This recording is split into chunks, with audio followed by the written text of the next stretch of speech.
أعوذ بالله من الشيطان الرجيم بسم الله الرحمن الرحيم وبه نستعين عونك يا معين ولا حول ولا قوة إلا بالله العلي العظيم رب اشرح لي صدري ويسر لي أمري واحلل عقدة من لساني يفقه قولي اللهم صل وسلم وبارك على سيدنا وحبيبنا ومولانا محمد وعلى آله وأصحابه وسلم آمين. أيها المستمعون الكرام في كل مكان السلام عليكم ورحمة الله تعالى وبركاته. لن يقف ولون أين لا فولا إلى نبوة محمد صلى الله عليه وسلم نيرو لتيا ونيجيريا باي àti gbogbo àyíkáyè tí kálukú wá wà àti èyí ó wù àsìkò tá a bá wà láyé tá a bá wà kí Ọlọ́run tó dáa jùlọ láyé tá a wà yìí àti àlàáfíà rẹ̀ àtàlùbáríkà tí a mọ̀ sí orí àjẹǹjẹ tán lọ́dọ̀ àwọn àlùfáà Ọlọ́run kó mú bẹ́ẹ̀ nìkọ̀ọ̀kan wa.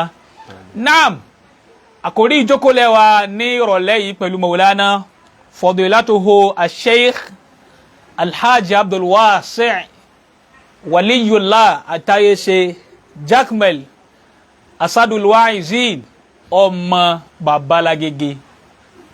Nǹkan mẹ́ta ní ń ta torí ẹ̀ jókòólẹ̀ tí ń jàǹfààní tí sì ń jọrọ̀ mímọ̀ fún gbogbo àgbáláyé àti fáwọn olólùfẹ́ àti fún gbogbo ẹni tó bá ṣe tán àti kọ́ ẹ̀kọ́ ńláńlá bọ́lọ́run ti kọ́ wa bá nàbùwà Muhammad ti kọ́ wa báwọn aṣáájú ti kọ́ wa.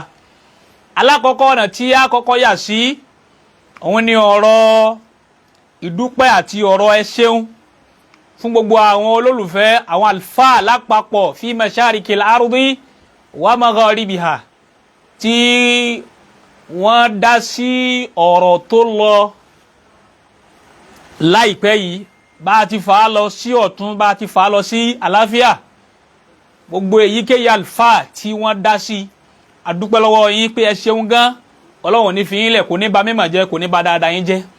Ẹlẹ́ẹ̀kejì ń bẹ ni wípé ntí a fẹ́ kí àwọn àlùfáà wa bá wa ṣàlàyé ní ìrọ̀lẹ́ yìí àwọn tí wọ́n ti jẹ́ àwọn onímọ̀ tí wọ́n ti lọ àwọn asálàfù sọ́ọ́lìhù ìbéèrè tá a ní lábẹ́ àdúrà tá a ṣe lálákọ̀ọ́kọ́ yìí fáwọn àlùfáà wa ni wípé ǹjọ́ ti ṣẹlẹ̀ bẹ́ẹ̀ rí ṣé a rí tí àwọn àfáà kan tí wọ́n jó ní mímọ̀ gẹ́gẹ́ bí ìlú tá a wà yìí ṣe jẹ́ lu mímọ̀ tí àgbáńlá ayé dáwà tó jẹ́ àgbáńlá ayé mímọ̀ ìmọ̀lá fi ń ṣe ayé gẹ́gẹ́ bí pé ìsìláàmù tá a wà yìí muqayyadun bil ilmi wọ́n kọ̀ yádà ìsìláàmù yìí pẹ̀lú mímọ̀ ni wọ́n kọ̀ yádà ẹ̀sìn tá à ń ṣe yìí pẹ̀lú mímọ̀ ni. Ǹjọ́ ti ṣẹlẹ̀ bẹ́ẹ̀ rí láàrin àwọn tí wọ́n jẹ́ aṣáájú wa àwọn tá a gbaṣẹ́ fún àwọn asálàfù sọ́ọ́lìhù só ti ṣẹlẹ̀ bẹ́ẹ̀ láàrin wọn kí ìdájọ́ kan ṣẹlẹ̀ nínú ẹ̀sìn kí wọ́n yapa ara wọn kí wọ́n sì mọ́ gbọ́ra wọn yé. Ẹlẹ́ẹ̀kejì ń bẹ ni pé ṣé ń mọ́ ń di bó ti dà yìí. Ẹlẹ́ẹ̀kẹta ń bẹ òun ni wípé gbogbo àwọn haditha tó wá ṣẹlẹ̀ lọ yìí tó lọ yẹn bàbá ní ìbẹ̀rẹ̀ haditha yìí ojú wo lẹ fi wo ọ̀rọ̀ yìí níbẹ̀rẹ̀ ńgbà tó wá di bó ti dà yìí tá a ti wá sọ̀kalẹ̀ tá a ti dúpẹ́ lọ́dọ̀ Ọlọ́run tá a ti kí kálukú tí wọ́n dá sí bàbá ojú wo lẹ tún fi wò ó bákan náà àfíìdùnà afadakumullahu ta'ala wa ayyadakum binasrihi.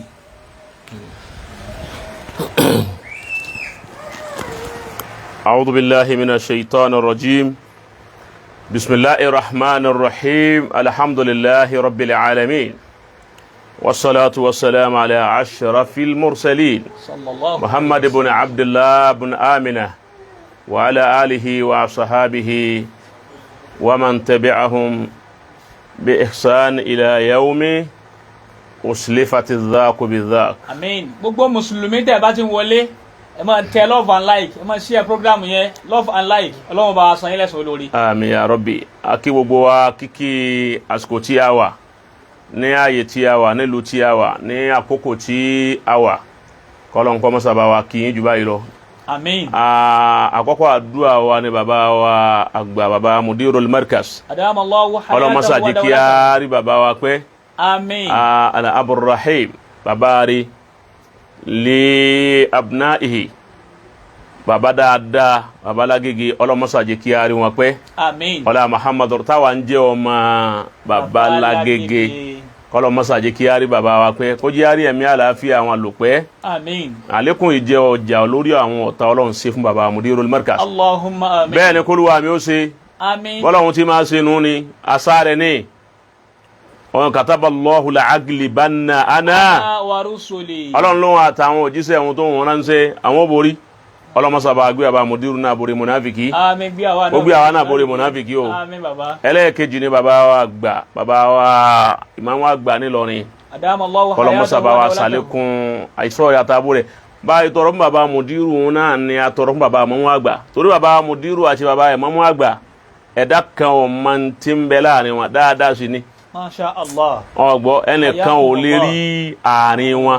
ní dáadáa hayakumullah ó ti yé báwọn so kíní yẹn sì ní wìzọ́ọ̀là yẹn ọgbọ ulfa yẹn ti ń bọ̀ wá látara Sheikh Adam radiyallahu wọ́n já sí wípé kọ́dà mo tún sọ fẹ́ nìkan mo ní àwa ń pè anífẹ̀ẹ́ Mọ̀lánà Sheikh Adam anífẹ̀ẹ́ wọn wọn ò ká ìfẹ́ táwa ní Sheikh Adam yìí ọmọ kéré púpọ̀ sí èyí tí bàbá ìmáàmù àgbà ń lọ ní sí Mọ̀lánà Sheikh Adam tó yẹ pé ẹ̀dá ọmọ wádìí wípé kí ni ń bẹ láàrin bàbá Sheikh Adam àti bàbá ìmáàmù àgbà tó ní ńlọrin tẹ́nìkan ò lè rí àṣírí náà ó ti yé báwọn wa abarru libirri an yasila rajulu wudda abihi ìdí ni tí bàbá Mudirul Markaz náà àti bàbá wa ìmáàmù àgbà fi wá rí báyìí wọ́n lọ mọ́sá jẹ́ bàbá mọ́mọ́ àgbà náà pẹ́ kọ́sà lékún àlàáfíà ara tiwọn náà kó gbé àwọn náà lékè mùnáfìkì ní gbogbo àyíká yẹ tán bá wọlé wa bàbá ọlọ́lá ọba lù lọ́rin ṣe wallahu ya'simuka minan nas la takhafu daraka wala takhsha wala hawla wala quwwata illa billahi onínà ní 11 bàbá 28 years on throne 28 years on throne lérí ìtẹ́ ọlọ́run jọ dáa fún ọkọ̀ sí 28 years sí bàbá wa lò yìí àwa bẹ ọlọ́run pẹ̀lú gbogbo ojú tí ń wò wá àtagbára àtàṣẹ ọlọ́run gbọ́ agbára àti àṣẹ ọlọ́run ló ní gbogbo ẹ̀ èyí tó fi gbé wọn sáàyè náà lọ́dún náà tọ́já sí wípé àwọn ọ̀tá ọ̀rọ̀ wípé yóò di òní àwa bẹ ọlọ́run fún bàbá náà àlékún sọ àtàbò rẹ masaba wa ṣe fún wa ọlá Maulana Muhammadu ọlá sallallahu alayhi wa sallam bàbá Imam Male kó ṣe bẹ́ẹ̀ fáwọn náà bàbá Imam Gambari ọlọmọsà ṣe bẹ́ẹ̀ fáwọn náà àbá wa Jánásì ọlọmọsà ṣe bẹ́ẹ̀ àbá Rabbana bàbá Mukaddamu àgbà gbogbo àwọn àfa dédé àwọn àfa wa lókè àgòdì ọlọmọsà ṣe bẹ́ẹ̀ fún wa akí gbogbo àwa jama ní gbogbo àyè táwa wípé assalamu alaikum wa rahmatullahi wa barakatuh. wa alaikum assalam wa rahmatullahi ta'ala wa barakatuh. naam èyí tá a fẹ́ yàn gẹ́gẹ́ bí ìbéèrè tí ó béèrè lọ́wọ́ mi mọ́lá kọ́ọ̀sì. bá a ti lé kalẹ̀ alákọ̀ọ́kọ́ afẹ́kẹ́ bá wa ya ìdúpẹ́ àti àdúà fún gbogbo àwọn tí wọ́n dá sí àwọn ọ̀rọ̀ tó lọ ní. alhamdulillah ìdúpẹ́ ọlọ́run ni ó máa dúpẹ́ wa kana Allahu shakiran aliman nǹkan wa kana Allahu shakiran aliman hayakumullah kéwú dáa púpọ̀ fa Qasim naam wa kana Allahu shakiran ọlọ́run lé mi ọlọ́run orúkọ mi tí ń kọ́kọ́ ń jẹ́ ni shakiran àkọ́kọ́ ń tọ́kọ́ gbé ẹ máa dúpẹ́ o àmọ́ aliman mo máa wọn tí dúpẹ́ fún.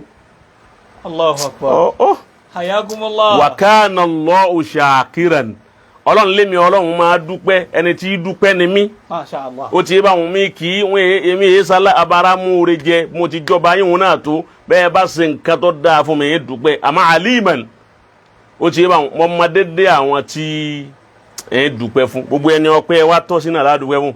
Masha Allah. ọgbọ́n ní gbogbo nkálukú náà tó nkálukú náà jáde pẹ̀lú ara àti mímọ̀ tí oníkálukú náà tí wọ́n ní ọlọ́run wọn máa san kó wá ní ẹ̀san hasba niyyatihim ọgbọ́ yujzillahu kulla wahidin minhum ala hasabi niyyatihim. Masha Allah. ó ti yé wọn ọlọ́run wọn máa san nkálukú ní ẹ̀san rẹ̀ adúgbẹ́ gbogbo àwọn olólùfẹ́ náà àti gbogbo àwọn tí wọ́n ń fẹ́ ọlọ́run lára ọmọ bàbá lágége àwọn fáǹsì wa adúpẹ́ fún gbogbo wọn náà ọlọ́run mọ́sàbá tí wọ́n mọ rírì tí ń jẹ́ mímọ́ wọ́n mọ rírì àtọ́júlówó rẹ̀ ọlọ́run mọ́sàbá adúpẹ́ fún yín èyí wọn dó báwọn ó ti yé káwá bọ́ síbi ìbéèrè tó béèrè wípé ojú wo la fi wò nípìlẹ̀ ojú wo la fi wò ní nísàlẹ̀ yìí. Naam. Àkọ́kọ́ ń bẹ ni wípé mo fẹ́ la nǹkan kan yé wa tó sì yẹ kí a lọ lè mọ̀ láwa tí à ń jẹ́ mùsùlùmí àtàwa tá à ń jẹ́ àfà. Ọgbọ́ àwa tá à ń jẹ́ mùsùlùmí àtàwa tá à ń jẹ́ àlùfáà àwọn kankan ń bẹ tí mo fẹ́ kí a lọ lè mọ̀ dáadáa. Òun ni wípé ẹjọ́ tí Ọlọ́run ti gbé ìsìláàmù kalẹ̀ ó ti yé wọn ló ti fi sí wípé ìyapa ẹnu ọmọ wa. Allahu Akbar. Ẹ gbọ́. Ǹjọ́ t'Ọlọ́run ti gbé ìsìláàmù kalẹ̀. Ló ti fi sí pé ìyapa ẹnu ọmọ wa. Masha Allah. Kí ni ó fa ìyapa ẹnu náà ni wípé a lè gbọ́ Ọlọ́run yé tálkìyámọ̀ fi dé. Allahu Akbar. Kò sẹ́ni ó lè gbọ́ Ọlọ́run yé. Oníkálukú ọmọ dédé ntọ́ba mà ọgbọ́ nípa Ọlọ́run àti ntọ́ba mà nípa alukur'an àti ntọ́ba mà nípa ọ̀rọ̀ anabi àti ntọ́ba mà nípa ọ̀rọ̀ ẹ̀sìn ó ti yé iná ló kálukú ọmọ mú lọ́wọ́ èmi wá mà yìí èèmà yìí ìwọ mà yìí ọ̀mà yìí òun ní papọ̀ tí di ẹ̀sìn òun lọ́fà táwọn ìmáàmù mẹ́rẹ̀ẹ̀rin fi wà wọ́n sọ kínní kan ẹlòmíràn ò tí mà dùn ní dọ̀la wípé àwọn àhímà mẹ́rẹ̀ẹ̀rin tá a máa dákọ̀ Málìkì Abu Hanifa Ambali àti Shafi'i tí wọn kì í máa sọ fún yín pé àwọn mẹ́rẹ̀ẹ̀rin òun kọ́ wọ́n pọ̀ ó ti ṣáájú kí Málìkì ó tó dé làwọn kan ti wà àwọn kan lọ́kọ́ Málìkì inú àfáà tó kọ́ Málìkì ni Rabi'atu Ra'i Rabi'atu Ra'i àti Ibn Shihab ni pẹ̀lú Rabi'atu Ra'i tí ń jẹ́ àfáà Málìkì àwọn méjèèjì wọn jọ aṣọra ni wọn jọ lògbà ní àfa àgbàlá àwọn méjì náà. ó ti wá àwọn náà sì ní àwọn fatawa tí wọ́n ti ṣe àmọ́ Ọlọ́run ní kí àwọn mẹ́rẹ̀ẹ̀rin wọn ó tóbi. Masha Allah. ó ti yé Ọlọ́run ní ká àwọn mẹ́rẹ̀ẹ̀rin wọn ó ṣe kíni Ọlọ́run ní wọn ó tóbi. kí la ń pè Rabi'atu Ra'i àti Málìkì àti Ibn Shihab nígbà tí àwọn méjèèjì pàdé Rabi'atu Ra'i ó wá gbá ọwọ́ Ibn Shihab mú pé ìwọ àfàgbà yín ti ń wọ́ pẹ́ ẹ̀ ń wá kémi àti ọ pàdé ńjọ́ kan ẹ̀ ń gbúrò rẹ pẹ̀lú mímọ̀ rẹ púpọ̀ àmọ́ àwọn nǹkan tó o máa sọ ní yàtọ̀ fún tèmi yà yín mo fẹ́ wọnú ilé kémi àti rẹ ọjọ́ fi mímọ̀ jomi tó rò mà. Allahu Akbar. gẹ́gẹ́ bí n tó béèrè wípé ṣé ń tí irú nǹkan báwọn ó ti ṣẹlẹ̀ rí bẹ́ẹ̀. ṣẹlẹ̀ ṣáájú. ó ti yé ọwọ́ afa wípé jẹ́ àwọnú ilé wọn wọlé wọn lo nǹkan bíi wákàtí mẹ́fà nínú ilé tẹ́nì kankan ò sí pẹ̀lú wọn tí wọ́n ń ṣe mùjádálà mùnákọ́sà mùnázọ́rà láàrin ara wọn nípa ọ̀rọ̀ mímọ̀ fíkíwù yìí náà ni. so ìgbà tí wọ́n jáde àwọn jọ́nálìsì àwọn tí wọ́n máa ṣe interview àwọn oníwèé ìròyìn ó ti yé báwọn àwọn òǹwèé ìròyìn wọ́n wá jáde ó ti yé báwọn wọ́n wá na nǹkan sí wọn na máìkì sí wọn lẹ́nu wọn pé kò sí máìkì nǹkan fi yín wọn ṣe àpèjúwe ni torí ẹlòmíì tó lé ní tọ ó tún ní máìkì wà láyé àwọn Málìkì kò sí máìkì nǹkan fi yín wọn ṣe àpèjúwe bí wọ́n ti máa ń nà sí wọ́n wá nà sí Rabi'a wọ́n nà sí Ibn Shihab òun náà kọ́ béèrè lọ́wọ́ ẹ̀ wọ́n ní ya Shaykhana ẹ̀yà àfáwà àgbà kayfa wajadta Rabi'a báwo lẹ rí Rabi'atu Ra'i àfáà ní kò sí nǹkan kan tí mo fẹ́ wí no comment ní nǹkan kan no more comment àmọ́ tí mo fẹ́ sọ ni wípé ma zanantu bil Madina mislu Rabi'a. Allahu Akbar. ó ní gbogbo bí Madina yìí ti tó yìí ó ní èrò pé àfáà kan bẹ ní Madina yìí tí ó tó Rabi'a yìí ó ti yé báwọn kò wíjú báwọn náà lọ kọ sọ àbájáde bíi táwọn fi ọ̀rọ̀ gún àmọ́ gbólóhùn tó sọ ní jẹ́ àmà wípé ó gbé Rabi'a wò Ibn Shihab gbé wò ó rí wípé ó tẹ̀wọ̀n okun wọ́n á tún á dọ́dọ̀ Ibn Shihab náà wípé àwọn dọ́dọ̀ Rabi'a náà wípé ẹ̀rẹ́kùn bó o lẹ rí Ibn Shihab sí ọgbọ́ bó o lẹ rí Ibn Shihab sí Rabi'a wa ní òun náà ní no comment ó ní kò sọ̀rọ̀ ó ní àmà máa sonantu anna ahada balaga minal ilmi misla ma balaga Ibn Shihab. Allah. Rabi'a ló wí bẹ́ẹ̀ ó lóun òrò ó ní èrò pé ẹ̀dá kan bẹ láyé lónìí tó dé ipò tí Ibn Sahabi dé níbi mímọ́ tó wá dákun torí Ọlọ́run tá la fẹ́ pè lọ́gàá náà méjì nísì ẹni tí wọ́n bá jáde láàmà yìí ẹni àkọ́kọ́ ní gbogbo ohun tí ń jẹ́ Madina yìí ó ní kò sírú àfa Rabi'a kò sírú ẹ̀ Rabi'a ní gbogbo ohun tí ń jẹ́ onímímọ́ Ọlọ́run rò pọ́ Ọlọ́run tún fún ẹnìkan ní mímọ́ dógóńgó tibi tí Ibn Sahabi déhùn báwọn àfa àjọ wọn sì khalafa ara wọn nípa jáde nípa ọgbọ́ tí wọ́n yé jáde wọn gbọ́ra wọn yé o òtí mímọ́ jẹ́ àmà wípé ìjáde tí wọ́n jáde náà wọ́n khalafa ara wọn jáde náà ni wọ́n kálukú wá fi síbẹ̀ pé ẹja fi bẹ́ẹ̀ kó tó nígbà míì àmọ́ wọ́n jáde pẹ̀lú bashashatul wajh láwọn méjèèjì so ẹ̀kọ́ nìyẹn láfi mà wípé kò sí ọgbọ́n tí ikhtilafu ní máa wá àwọn ulama yẹn náà ni wọ́n gbé ikhtilafu kalẹ̀ ikhtilafati wọn ni orí ẹ̀ náà agbárin ikhtilafati wọn òun làwọn rìn torí àwọn tíra àwọn làwọn kà táwa náà fi ń ṣe táàfin khalafa táàfin ṣe mukhalafa ṣe understand so èyí òun ni wípé yóò máa wá bẹ̀ káwa kọ́kọ́ lọ wípé àwọn ikhtilafat níbo ló ti bẹ̀rẹ̀ ìyapẹnu mo ló ti bẹ̀rẹ̀ torí kò sí ẹ̀dá kan mọ́ra kọ́ọ̀sìm kò sí ẹ̀dá kan tó lè ní burhan níjọ́ tí gbogbo àwọn àhímà àwọn fuqaha tí wọ́n ti lọ kò sẹ́ni ó dá sọ̀rọ̀ fíkíwùrí tó mú burhan wá ó ti yé báwọn kí là ń pè dilalati ni dalilu ni wọ́n mú wá kò sẹ́ni ó ní burhan lọ́wọ́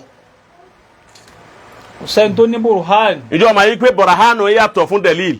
mo ní bèrè náà nù ká tó. ọlọ́run yóò dá mọ́. àmì wọ́n tún lè ní bèrè kọ́ sí mo pọ̀. àmọ́ torí ẹ̀kọ́ torí kó lè ṣe. ṣé ká sọ Yorùbá bí. a kọ́kọ́ sọ Yorùbá burhan àti dalil. ẹ̀kọ́ sàlàyé Yorùbá. ọlọ́run yóò dá mọ́. àmì bàbá ká tó débi tá à ń lọ. kí wàá ní ìyàtọ̀ tí ń bẹ láàrin. burhan wa dalil. gbogbo nǹkan yìí la gbọ́dọ̀ mọ̀ mímọ̀ gbọ́dọ̀ sùn rárá sẹ́rí burhan gbogbo ọjọ́ tọ́lọ́hún jẹ́ kọ́kọ́ tún ti jẹ́ burhan ìtàn pè ní burhan òun ni àwíjàre sọ wọn pé ó ní jàre nú burhan ìyàtọ̀ ń bẹ láàrin alburhan walhujja wàdẹ́lì ìyàtọ̀ ń bẹ ń bẹ alburhan òun ni àwíjàre bẹ́ẹ̀yàn bá ti jàre kò sọ̀rọ̀ mọ́ ìtàn pé burhan nù ó ti yé hayakumullah sórí àdẹ́lì òun ni tí o gbé kalẹ̀ òun ni ẹ̀rí ìtọ́ka pé ẹ wo eléyìí ẹ tún wò yìí ẹ yẹ̀ wò bó ṣe rí ẹ̀yìn rèé eléyìí náà ni bó ti rí bí yìí rèé burahanu ni tóun bá ti dájọ́ tí burahanu bá ti dájọ́ lẹ́yìn rẹ̀ kò sọ̀rọ̀ mọ́ nítorí pé burahanu nìyẹn so ọ̀n gbọ́ mi yé àgbọ́yé bàbá bọ́ àti delil àti burahan hujja ni ọ wá so ọ̀n gbọ́ mi yé naam àti delil ìtọ́ka náà ń pè ní delil naam àbí burahan àwíjàre ó ti yé àgbọ́yé bàbá hujja ìyàn náà ń pè ní hujja ẹ̀kẹ́ mo mú hujja wá torí bẹ́ẹ̀ yẹn bá mú hujja wá tí hujja ni ó bá qualify dalilu onda dalilu náà ni ó máa wà kò ní bọ́ sọ́dọ̀ burhan hujja ní ń bẹ láàrin dalil àti burhan òun ní ń ṣiṣẹ́ láàrin wọn òun ní ń supervise àwọn méjèèjì ṣé ọ̀ ń tẹ̀lé mi kọ́ sí mi. ayakumullah. wọ́n bí àwọn èèyàn ṣé ọ̀rọ̀ òun ṣé bayanu yẹn ń yé kó wa. àlàyé àtàyè ṣe bàbá ní ṣe ń yé àwọn jẹ́wọ́. so burhan alukur'ani nìkan náà lónìí ọlọ́run sì challenge gbogbo èèyàn pé fa'atu burhanakum. in kuntum sadiqin. gbogbo tí wọ́n gbọ́ tọ́lọ̀ ń béèrè burhan kò sẹ́ni orí mu wa.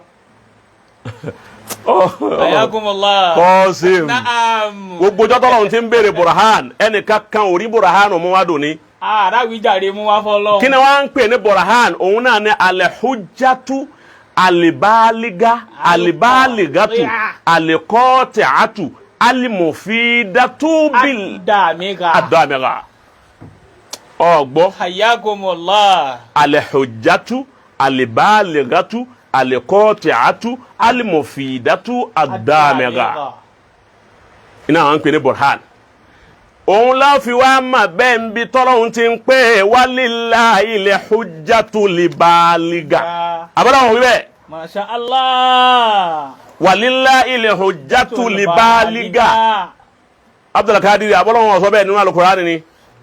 ọlọ́run lé mi ni mo ní al-hujjatu al-baliga. àwíjàre ọgbọ́. Àwíjàre tó dógóńgó. tó dógóńgó èmi ọlọ́run mo ní èyí tó dógóńgó tẹ́nìkan ò lè sọ wípé òun tún ní ọ̀rọ̀ kan tóun fẹ́ sọ lórí ẹ̀. Falau sha'a lahadakum ajma'in. walau shaha. Lahadakum ajma'in. Suratul An'am. banka. Kul. Falillahil hujjatul baligha. Falau sha'a lahadakum ajma'in. Lillahi hujjatul baligha. sẹ́ni hujjatul baligha huwa al-burhan. hiya al-burhan. o ti ban al-hujjatul baligha hiya al-burhan. ìta ń pè ní hujjatul baligha òun ni burhan. torí o ti dé mablagu tí ẹnìkan ò lè sọ pé òun ní nǹkan kan tó òun tún wí ma òun ni burhan.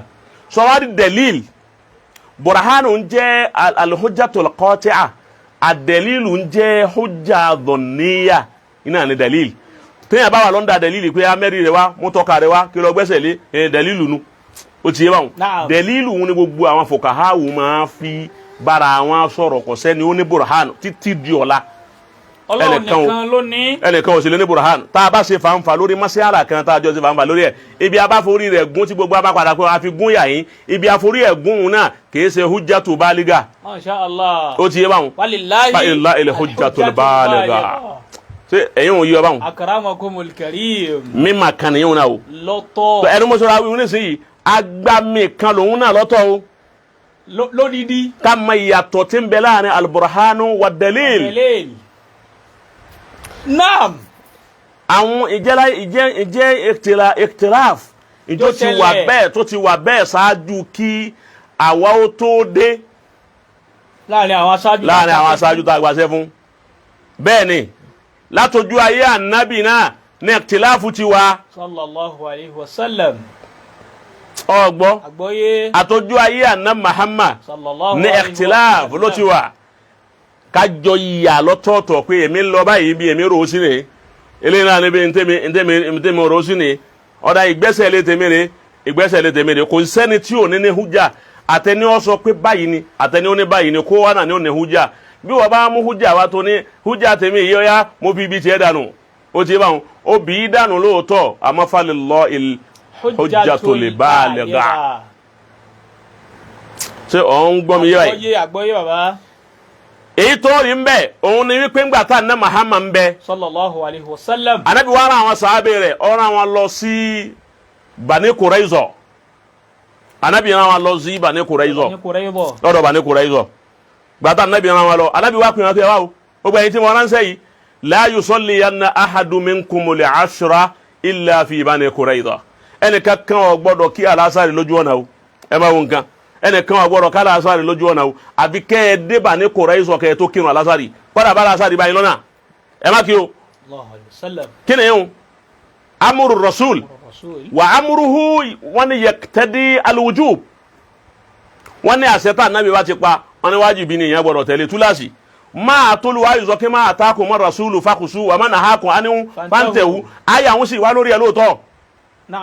sẹ́mi pé ẹ̀rí ti wà lẹ̀ báwọn àbí anabi sì pa wọn láṣẹ pé la yusalliyanna ahadun minkumul ashra illa fi Bani Qurayza ẹnìkan ò gbọ́dọ̀ kírun lójú ọ̀nà o ẹ̀dẹ́ Bani Qurayza kẹ́ẹ̀tó kírun wọn wá lọ bẹ́ẹ̀ wọn làwọn gbọ́ ẹnìkan kan ò sọ fún ẹnìkan ò sọ pé no wọn wá dé ojú ọ̀nà bẹ́ẹ̀ alásàrí wá dé nígbà alásàrí dé làwọn kan bá ní ẹdúró alásàrí sì tó o àwọn ò kírun nísìnyí àwọn kan ní a ṣé bá nábì ní àgbọ̀dọ̀ kírun làwọn yóò bá ní la nusalli hatta natiha a ní kírun àbí ká dé Bani Qurayza gẹ́gẹ́ bí ọ̀rọ̀ tí Ànábì Muhammad bá ń wo omi tí ń bẹ́ẹ̀ ni sallallahu alaihi wasallam omi tí mo gbé sórí tébù yẹn àbí káwọn débẹ̀ àwọn apá kan pàtì kan o na'am àwọn pàtì kejì àwọn ní nusalli walam yardi minna dhalika àwọn ní akírun níyà yín tọ́ra àwọn orí ẹ̀rí ayé Al-Qur'ani tó sọ fún wa pé Bani Qurayza ní ká tó kírun katoka lasari ta ki tọ́sí mọ́ gbọ́ mi yé baba mo wá tán fúlì mo wá tán àwọn kan ní la nusalli àtànàtìyàhà a ní kírun àfi ká dé Bani Qurayza àwọn ẹlẹ́ẹ̀kejì àwọn ní nusalli walam yardi minna dhalika àwọn ní àwọn kírun yà yín o tọ́ra àwọn orí ẹ̀rí inú Al-Qur'ani tó ní káwọn tó kírun àsìkò ayíláyì ti tó àsìkò alágbà ti tó fàǹfà wà lọ́rọ̀ àwọn méjì ìtẹ̀láàfù ti dé báwọn níta ń pè ní ìtẹ̀láàfù náà wọ́n dúró lọ́tọ̀ọ̀tọ̀ lójú ayé Ànábì Muhammad bá àwọn kan láàkíní yìí àwọn kan láàdé Bani Qurayza wallahi làásì wọn ò lera wọn gi kò ì sẹ́ni tó bù yàrá yàrá wọn. ọ̀sẹ̀ pé ìlera wọn. níta wo bira wa ní wípé ṣé níta Ànábì gbé kalẹ̀ làwọn tẹ̀lé yìí ṣé bó ń ṣe Ọlọ́run ṣe ní àṣẹ là ń ṣe yìí. sallallahu alaihi wasallam. sábà yìí náà ni ó fi sọ pé àwọn ulama wù kò mí kà ń bi ya Bani Israila tá n lera wọn gi yìí náà. lẹ́nu masala ilmiya. akeba idha jina min kulli ummatin bi shay'in. wajina bika ala haula'i shahida. ọgbọ ẹwọn gan wàláhì àwọn sàábì wọn lera wọn gi. sallallahu alaihi wasallam. àwọn tó ń wá ní ọ̀dà tó bá rí bẹ́ẹ̀ ẹ̀ máa kí o ti bá wọn ẹ bá wa lọ́nà àwọn tó ń lọ. tọ́lá Ànábì ní ká má ṣe kíni. ká má kíni. àwọn mú lọ́wọ́ àwọn tó ń ní àwòkí o tọ́lá àrẹ́ rí o gbàtà Ànábì sọ fún wa a rò pé ayé sọ̀kalẹ̀ ni ayé sọ̀kalẹ̀ o ó ti yé wọn làwọn àwọn ń kí àwọn bá kírun asírin tiwọn àwọn tó ń lọ wọn wá lè bá àwọn tó ń bẹ́ẹ̀ wọ́n bá àwọn tọ̀hún táwọn ti kírun táwọn ti ń bí abùkátà nígbà wọn wá padà dé tí gbogbo wọn lọ tí wọ́n dé mọ́dà kọ́ọ̀sìm àwọn tí wọ́n dé Bani Qurayza tí àwọn débẹ̀ tí. káwọn tó fẹ́ kí alásàrì tiwọn.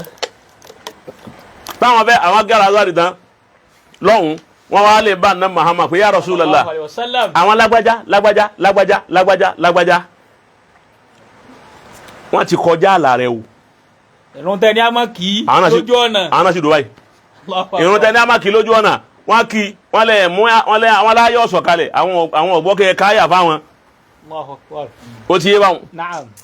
àwa sì débẹ̀ àwa kì í ní Bani Qurayza àmọ́ àwọn lágbájá àti lágbájá wọ́n ní àwọn aláwọn ọ̀rẹ́ rí fún ọgbọ́ wọ́n kí alásàrì o àṣetẹ́ pa wọ́n tẹ̀lé o.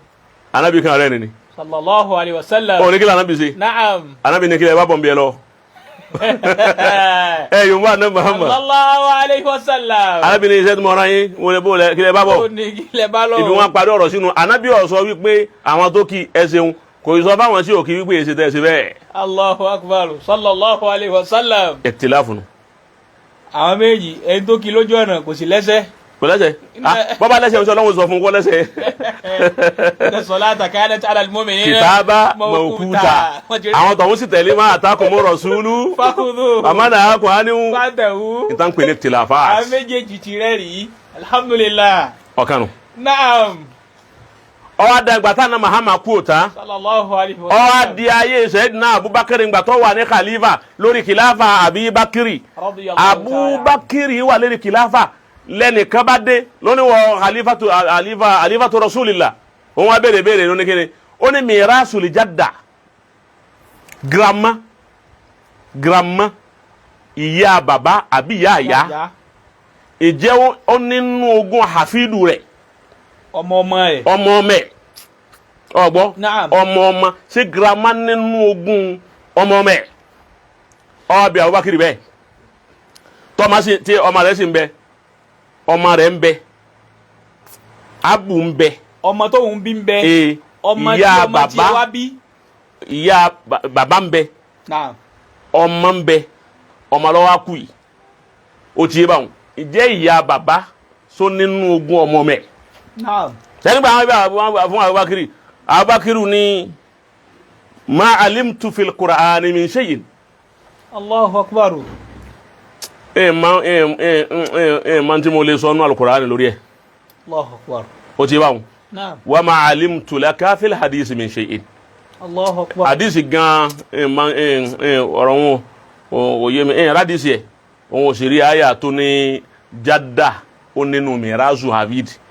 Allah. Ó ti yé báwọn. Àmọ́ Abubakar wa ní àmọ́ ní sùúrù náà ẹnìkan yẹ pé òun mà tán ó ti yé báwọn làwọn náà fi máa ń pè abáṣọ kínní kan àmọ́ retí ẹni tó bá ní ti ọ̀dà kò sọ́gbọ́n tó o fẹ́ dá kọ́lá bá ń ṣe wá sí lọ́wọ́ ẹ sọ nǹkan mi tẹ́lómi ó rí nǹkan mi nítumọ̀ mi tó tún dájú tó tún ní lọ. Bẹ́ẹ̀ni. Ó ti yé báwọn ló ń tọ́ wọn wá pé wọn pé ń tẹ́ tú lánàá wọn tó bá dìgbà mi báyìí mo ṣe rí ni bọ́ bá wá rí wípé n tó mú wa ó dúró lóòótọ́ tó sì fàníyàn rí mú wa kò sí n tó kù kọ sàlámà ni. ọgbà ọ̀sùnjú pọ́wájú sẹ́yìn. ṣé ọ̀ ń gbọ́ mi yé. bẹ́ẹ̀ni. Abubakar wa ní kó wọn bí àwọn sàhábà ọwọ́ lẹ́yìn sàhábà tọ ọ̀rọ̀ wọn béèrè yìí o èmi ọ̀rẹ́ yìí fún náà Al-Qur'an ìsìlẹ̀ di fún náà àdìsí ànábì ta ló ní ẹ̀rí nípa ọ̀rọ̀ Mirasul Jadda ta ń lẹ́rìí wọ́n á ń pè sàhábà kan ní Al-Mughira bun Shu'ba àwọn àfáàmà Al-Mughira bun Shu'ba àgbà sàhábà ni gbòógì kan nù sàhábà ni ọkà dìde lẹ́ẹ̀kan náà ni ó ní ya khalifata Rasulillah ó ní wàhálífà ń ṣe ọlọ́run ó ní hadartu ma'a Rasulillahi sallallahu alayhi wa sallam ó ti Ọlọ́run wà ń bẹ òun àtànábì jọ wà ń bẹ njọ́ náà tẹ́nìkan wá dé tó wá béèrè irú béèrè yìí ànábì ní sùdùsì ní kún ó fún ọgbọ́ ẹnìkan wá béèrè irú béèrè yìí lójú mi lọ́dọ̀ ànábì Muhammad ànábì ní ẹ̀lẹ́ fún sùdùsì ó sì yẹ wọn ó túmọ̀ wípé ó ní ń bẹ Abubakar ní ìtì gbà ní tí oníjẹ́ ń gbà ní wípé talẹ́ni tí ọ wà ń bẹ njọ́ náà tó o lè fi jẹ́rìí tí o ní jẹ́ pé wọ́n nìkan ni kò tí ì sọ nkankan ni Muhammadu bun Muslima òun náà bá dìde pé ya khalifa òní èmi náà wà ń bẹ̀ ǹjọ́ náà bá nàbì ti wí gan nù. sallallahu alayhi wa sallam. Abubakar ni tọ̀ wọ́n arákùnrin yìí tọ̀ èyí tí mo wílẹ̀ kan o náà kí mo ní ìrí tọ̀ òun láti rí yìí o àwọn lẹ́yìn àwọn bá nàbì lọ bẹ̀. Masha Allah. bá nàbì ṣe bẹ́ẹ̀ wọn tọ̀ sùdùsù ní ẹ̀rọ lè fún. ẹ̀fún Jadda nù. ntòfi dájọ́ ǹjọ́ náà nù ni. Náà èyí wọn jẹ́ part two lábẹ́ wípé a ti rí lọ́dọ̀ àwọn aṣáájú táwọn náà dúró lọ́tọ̀. ṣé àwọn pé táwọn sàábẹ́nu. ọwọ́ kù táwọn tọ́jú àwọn ulama àwọn fuqaha báwo ni wọ́n ti ṣe tìláàfù ara wọn èyí tí mo fẹ́ kọ́ ọkà yìí tọ́ka fún mi yìí nísìnyí òun ni wípé àdìsí kan iná ló ń kálukú wọn fi ń bira wọn wọ́n fi àdìsí khalafa ara wọn. Ọgbọ́ hayakumullah ẹni ó bá harama nǹkan yóò máa dísì wá ẹni ó halala rẹ̀ yóò máa dísì wá wọ́n wá ń fi àdísì yẹn wọ́n fi ń ta kora wọn bẹ́ẹ̀ àdísì kan yìí náà sì ni wọ́n sì ń gbọ́ra wọn yé bẹ́ẹ̀ tí ó sì fa àjà tí ó fa wàhálà tí ó fa nǹkankan laburu náà. wa min al-amthilati ala ta'arudil adilla. Inú àwọn àpèjúwe tá a mú wa tá a fi máa yí pé àwọn àdílà máa rọ́dà ara wọn wọ́n máa takora wọn àwọn àpèjúwe tá a mú wa tó fi máa yí pé lóòótọ́ làwọn àhímà náà takora wọn bẹ́ẹ̀. mas'alatu akhdhil ujra ala al-adhan. ká gba owó ọgbọ́n ká gba owó lórí kí a máa pèrun kí dàda Lazani ó máa gbowó oṣù. Lérí kí Lazani ogbówó oṣù ni àwọn àbá wọ́n yà sọ́nà méjì mbẹ́ wọn ọ̀rọ̀ bìkan náà. Fadhahaba ba'dul ulama'i. Ntí ń ju èmi lójú níṣẹ́ ni wípé èéṣe títí wá di wípé a wà bẹ̀rẹ̀ ìlànà a bẹ̀rẹ̀ ìwé ha nìkan ọbẹ̀ ṣe jẹ́ elérúbú ní ọjẹ́ gbá ọ̀tá wo kẹ́nìkan a wà bẹ̀rẹ̀ rẹ̀ ọ̀yẹ́ kan ti mọ́lẹ̀ ní ọ̀yẹ́ kan ti báyìí ọ̀yẹ́ kan wọ́n á ní ṣé báyìí náà ni wọ́n á ṣe mímà Qasim. Naam. Bọ́ bá rí báwọn ìmọ̀ olè dàgbà. Bọ́rọ̀ mímọ̀ ti rí nù. Ẹni wọ́n bá lillahil kamal bẹ́yàn bá wí nkankan bọ́ bá tiẹ̀ ní hújà kan tó bi ti ẹ̀hún dànù hújà wọn lẹ́wàá fún pé wọ́n bá dìgbà mí bá ti da òun rè o. Àbí pé tó bá dìgbà mí èmi tún rí nǹkan báyìí. Èmi rí báyìí pé bó ti wọ̀rọ̀ séré o bó ti wọ̀rọ̀ séré o ó ti bá wọn gbogbo ilẹ̀ ayé tí wọ́n ti ṣe hujaj ihtijaj láyé tí wọ́n sì ti ṣe mujadala àti munazara ní gbogbo ilẹ̀ ayé kò sí bí wọ́n ti ṣe bírò ìdáwà ṣe ń yà yìí. Àmọ́ kí ló fà tó fi rí bẹ́ẹ̀ ń bọ̀ wá sára yẹ̀ fún ọ. Fadhahaba ba'dul ulama'i. Àwọn àfáà kan. Dhahaba ila tahrim. Àwọn ní haramu ni kí muhasinu gbowó oṣù máa gbọ́ ká fún làdáni lówó oṣù wọ́n ní haramu ni sọ́gbọ́n ní. wa ba'duhum wọ́n farabalẹ̀ sọ gbọ́dọ̀ sí kí ni wọ́n pè. haram.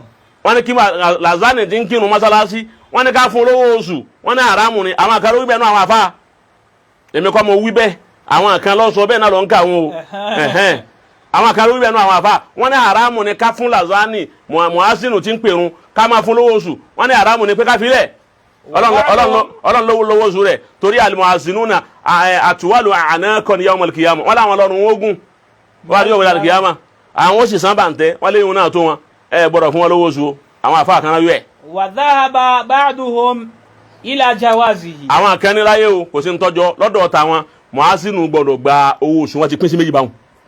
náà kí wọ́n lẹ́ni kíní gbẹ́sẹ̀ lé kí lẹ́ni kejì gbẹ́sẹ̀ lé atẹ́nikíní atẹ́nikejì wàlọ́hì àdìsí ànábì náà làwọn méjì náà gbẹ́sẹ̀ lé. Sallallahu alayhi wa sallam.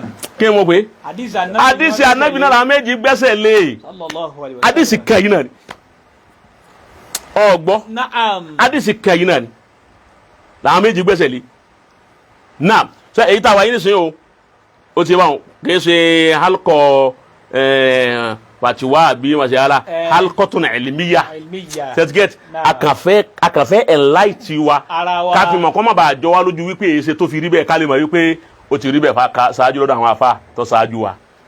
àwọn tí wọ́n bitahrim. àwọn tí wọ́n sọ wípé èèwọ̀ ni haramu ni kílà muhasinu ọgbà owó oṣù. istadalla bi hadithi Uthman bin Abil Asi. hadithi Uthman ọmọ Abiasi òun wá mú wá lórí ẹ̀. anna nabiyya sallallahu alayhi wa sallam. wọ́n lànà Muhammad sọ fẹ́ nìkan wípé. qala. anabi sọ pé. wattakhidh mu'adhdhinan. lọ́ọ̀lẹ́ wá muhasinu tí ó máa pèrún fún yín. la yakhudh ala adhanihi ujra. ajra. muhasinu tí ò ní gbowó oṣù ni o.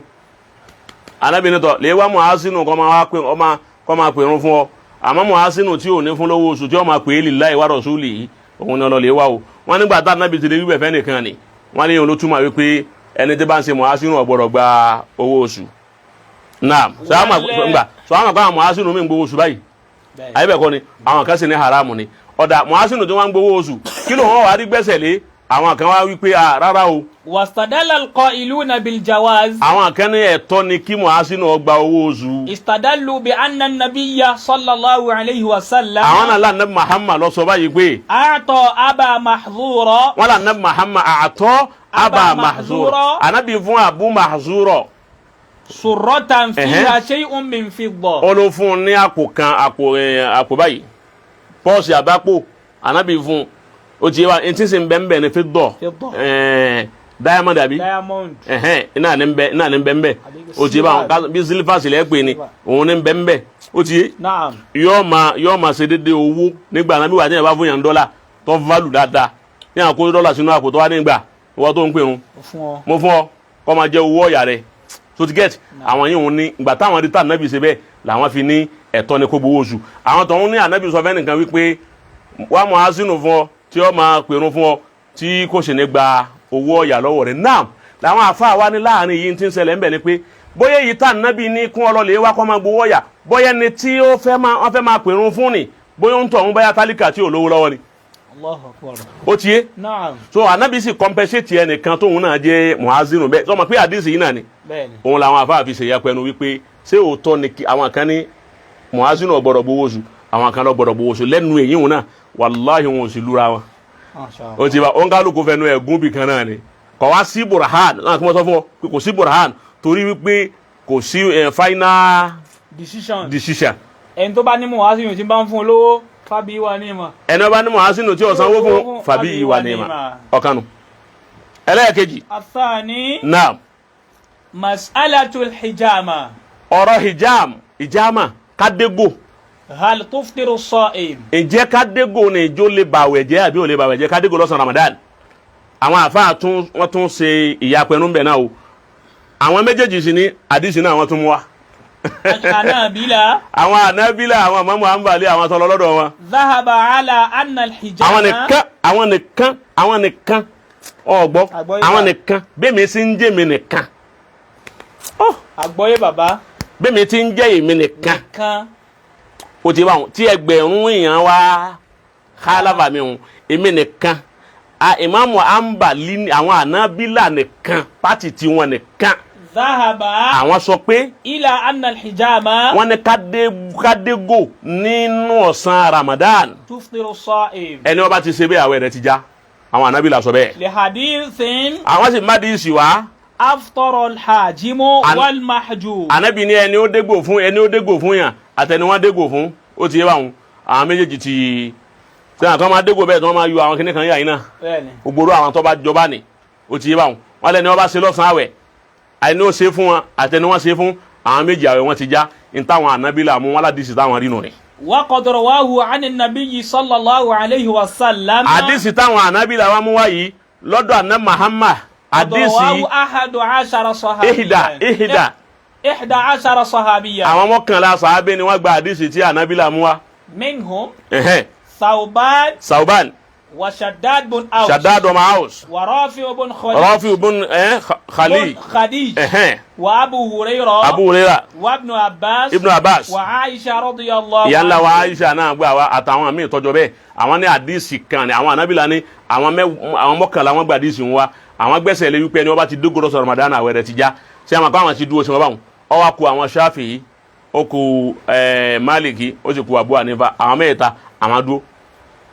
واستدل الحنفية والحنفية والمالكية المالكية والشافعية والشافعية بما رواه البخاري وان حديث البخاري لا وان في صوت عن ابن عباس رضي الله عنهما ابن عباس لو gbà wá bẹ́ẹ̀ أنه قال òun ló sọ báyìí pé احتجم النبي صلى الله عليه وسلم وهو صائم. ma gbọ́ hadith Ànábì tí wọ́n sọ pé ó sọ pé ẹni ó bá dégò fún yàn àtẹni wọ́n dégò fún àwọn méjì àwẹ̀ wọn ti já àwọn mẹ́tẹ̀ẹ̀ta tọ̀hún Málìkì Sáfì àti Abu Hanifa àwọn wa ní àwọn aládìsí kan tó jẹ́ pé àdìsí wọn sọ pé Ànábì gan fún rẹ̀ ó dégò lọ́sàn-án Ramadana Ànábì sì ń gbààwẹ̀ ó ti yé báwọn Ànábì sì ń ṣe kíni ń sì ń gbààwẹ̀ ṣe máa pé ètìláàfù nu àwọn mẹ́ta lọ sọ́tọ̀ àwọn Ànábì la lọ sí ọ̀tọ̀ tiwọn àwọn mẹ́tẹ̀ẹ̀ta tí wọ́n lọ sọ́tọ̀ àti Ànábì la ni wàláhì wọn ò fi làánà wọn ò fi yanjú ẹ̀ fúnra wọn wọn ò sì ṣépè lera wọn wọ́n bẹ rí ẹ̀gún bì kan wọ́n fi ilẹ̀ bẹ́ẹ̀ wọ́n à sì ní burhan ọgbọ́ Ọlọ́run nìkan lọ́ba tó ní burhan ẹ̀ wọ́n kàn fi ilẹ̀ bẹ́ẹ̀ náà ni ìwà fi ilẹ̀ bẹ́ẹ̀ ni àwọn tó bá dé táwọn bá wá ń kà á tèmi bá ka ti Ambali ní sísọ ẹ pé òun wọ tẹ̀lé tábàlí ní báyìí ni èmi wà tẹ̀lé Ambali èmi wà nígbà náà pẹ̀tọ̀ ẹni bá ti dégò lọ́sàn-án Ramadana o kọ̀ láwẹ̀ o àwọn táwọn kẹlẹ́ yà wọ́n wà takò mí pé rárá ọláwẹ̀ tí Málìkì sọ báyìí Sáfì àwọn náà tún ká yín wọn náà wípé ọlá wọn sì má dìísì wa èmi má dìísì wa àwọn náà má dìísì wa nígbà abájọ fa abàpadà fèrè ẹ̀gún kútọ̀ Ọlọ́run Allahu àlámù ibi wàá parí ẹ̀ sínú ni tí wàá ṣe wá di èpè ó ṣe di èébú ọgbọ́ ó ti dínú ó di méjì. ẹlẹ́ẹ̀kẹta. mas'alatu masi zakari. masala ká fi ọwọ́ kan àzákàrí kí ni wọ́n fọwọ́ kan àzákàrí ẹ̀ private part kọ́ fọwọ́ kan ní life yàtọ̀ fún pé bí aṣọ báyìí o kọ́ fọwọ́ kan life. lérí èyí wọn náà paraba lérí èyí wọn náà àwọn àfáà tún yà lọ́tọ̀ọ̀tọ̀ ń bẹ àwọn méjèèjì àdìsí wọn sì mú wa. ẹ̀rọ ẹ̀wù nǹkan bá. masu zakari hal yunkidul udu. masu zakar ká fọwọ́ kan private part ní life bẹ́ẹ̀ tá a sì lálùwàlá ọba lùwàlá jẹ́ àbí ọba lùwàlá jẹ́ àwọn àfáà sọ̀rọ̀ lórí ẹ̀wọ̀n yapa. fàbáàdùn ulama'i qalu. àwọn akẹ́nu àwọn àfáà sọ pé. la yunqidul wudu. wọ́n ní kò já lùwàlá bí yẹn bá sá lùwàlá tán tí ojú ara wa ń hun ó wá fọwọ́ họ ó sì fọwọ́ kàn wọ́n ní kò ba lùwàlá jẹ́ àwọn apá kan wí bẹ́ẹ̀ wípé kò ṣe kí ni kò ba lùwàlá jẹ́ dájọ́ o ń sọ̀rọ̀ kìláfáàtì ni o dájọ́ o ó ti yé báwọn dájọ́ o jẹ́ máa fi kún dájọ́ o ń kà á. àtàyè ṣe ò ní kíní kan. so wọn ní tá a bá fọwọ́ kan wọn lálùwàlá ó bàjẹ́. wasadalu bi hadith. hadith táwọn mú wa. Talq bin Ali radiyallahu anhu. Talq ọmọ Ali ló sọ bẹ́ẹ̀. annahu qala. ó bí báyìí pé. qadimna ala nabiyyi sallallahu alayhi wa sallam. wọ́n láwọn lè bá ní Muhammad jọ kan. faja'a rajulun ka'annahu badawiyyun. ọkùnrin kan wá dé bí aró oko ni. faqala. ọkùnrin bá sọ ọkàn dẹni ya Rasulallah. ya nabiyallah. ma tara fi masi rajuli dhakarahu ba'dama yatawadda. kí lẹ rí sí i mo kàn fẹ́ béèrè lọ́wọ́ yín ni kí lẹ rí sí i kí ọkùnrin ó fi ọwọ́ họ àzákàrí ẹ̀ àbí kó fọwọ́ kàn lẹ́yìn ìgbà tó lálùwàlá ohun tó ń wá ní wá béèrè òun sí Ọlọ́run kí lẹ rí sí i. فقال nta na Muhammad fún lésì هل هو إلا مضغة منه. Ànábì ní ìwọ̀n ní pírọ́blẹ́mù ara pààtì ara rẹ̀ náà ló wà bí ó ti fọwọ́ kan apá tí ó fọwọ́ kan yàyín tí ó fọwọ́ kan erí tí ó fọwọ́ kan tan iná ní tó bá fọwọ́ kan àsákàrí bákan náà ni pààtì ara rẹ̀ náà ló wà. Ànábì ní kó ba àlùwàlá jẹ́ làwọn tí wọ́n wí pé kó ba àlùwàlá jẹ́ àdìsí yìí làwọn mú lọ́wọ́.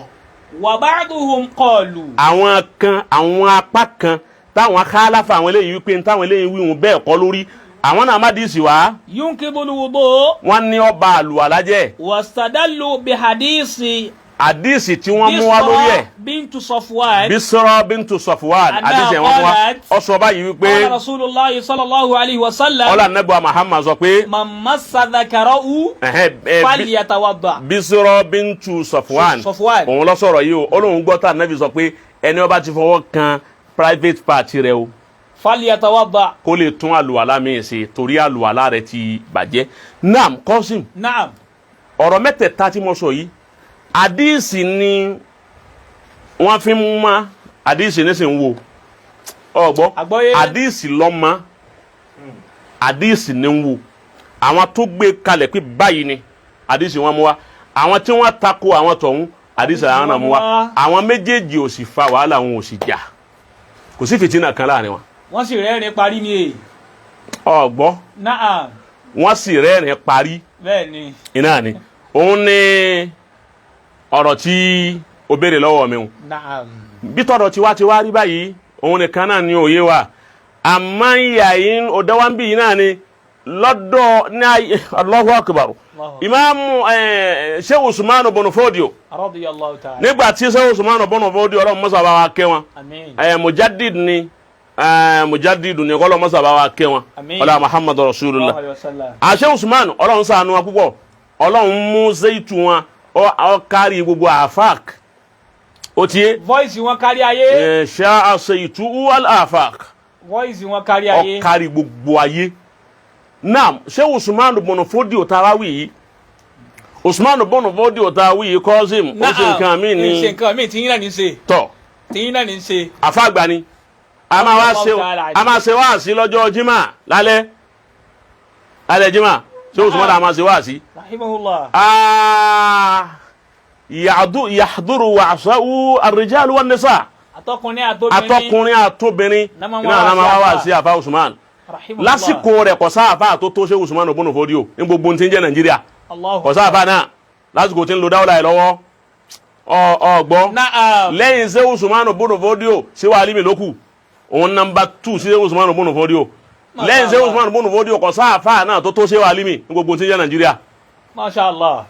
àfẹ́ lọ pàtì sí wa alimi ká déyìn ma báwọn náà ó ti yé wọn ká ọ̀rọ̀ àfihàn òun lẹ̀ bá ní kí la fẹ́ ló ń bẹ̀ ni pé gbàtọ́ àti pé Sheikh Usman ibn Fodio wá ní àwọn followers tó lágbára bẹ́ẹ̀ tí followers wọn lágbára bẹ́ẹ̀ táwọn yẹn máa wá wá sí àwọn yẹn wọ́n lọ bìbà èrò ọlọ gbáà níbi wá sí bẹ́ẹ̀ àwọn ọkùnrin ọlọ báyìí àwọn obìnrin wọn ó lọ lẹ́gbẹ̀ẹ́ kan àwọn ọlọ báyìí lọ́kàn nínú àwọn àfa tóun náà ń lò gbà lọ́wọ́ ń gbà náà Sheikh Mustafa Al-Barnawi Sheikh Mustafa Al-Barnawi ọ̀rọ̀ tí mo fẹ́ sọ yìí ń bẹ́ ń bi tíra Sheikh Adam òun náà mo fi ní ọmú tíra náà kọ́ ká lọ ka tíra náà bọ́ọ̀ bá rí kanu ti Sheikh Adam ọ wàá ka eléyìí kí n má sọ kó lè wá kán lè wá kí n má sọ tọ ṣe nǹkan tó sí kán lè wá tíra ṣe káfi alẹ́ lọ kanu tíra tó bá wá rí ká wá lọ bí eléyìí Al-Allamatul Ilori fakiha àwọn fatawa Sheikh Adam rè gbogbo fatawa Sheikh Adam lọ́wọ́ yẹn fatiwa Sheikh Adam gbogbo fatiwa Maulana Al-Allama òun rè é pé njẹ́ òní mò ń sọ wípé fatiwa Sheikh Adam mo ní Sheikh Adam láwọn fatawa mo ní wọn ò kó jọ ní lọ́kànnú àwọn àfáàgbà wa ni wọ́n ti kó fatawa Sheikh Adam jọ àwọn ó sì fi ránṣẹ́ àbáwá àgbà àṣẹ Al-Kufi An-Nahawi ìmáàmù àfáàgbà ni wọ́n ní fàdé yìí ní lẹ́kọ̀ọ́ wọ́n jẹ́ olólùfẹ́ sẹ̀mílù àfáàwá àgbà ń lè márùn wọ́n wá jẹ́ bí ìbejì ni wọ́n bá yẹ pẹ̀lú àfọ̀n lè márùn ó ti yé báwọn àwọn náà wá fi tíra yìí pé àwọn ó sì fi tíra fatawa Sheikh Adam ránṣẹ́ sí mi àwọn náà wá yẹ ránṣẹ́ sí mi báyìí al-allamatul Ilori faqiha lọ́lẹ̀ wa ọba ọ̀rọ̀ yìí mẹ́ gbogbo fatawa tí Adamu ti dá láyé láwọn fatawa àwọn láyé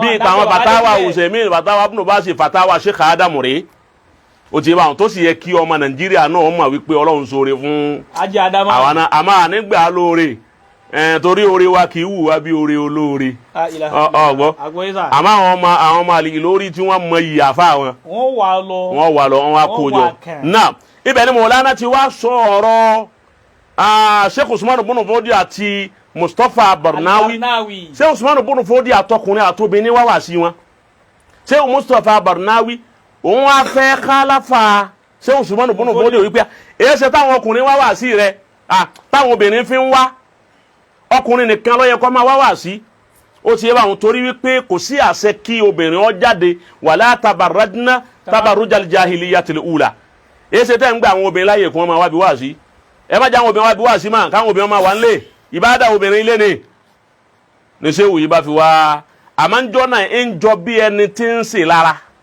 ọgbọ́ ń jọ bí ẹni pé ń ṣe lára àmọ́ ànípe ní lára koríkọ̀ wá níwà ìlara ọ wá níwà ẹ̀kọ́ Sheikh wá níwà àpọ́nlé ìwà ìfẹ́ àmọ́ ọ̀rọ̀ ni ó dàbí ìgbà tí yẹn ń ṣe ìlara ẹ wá wo àwọn méjèèjì àbóṣe lára ẹ wá àwọn méjèèjì ṣe wọ́n sì bára wọn ṣe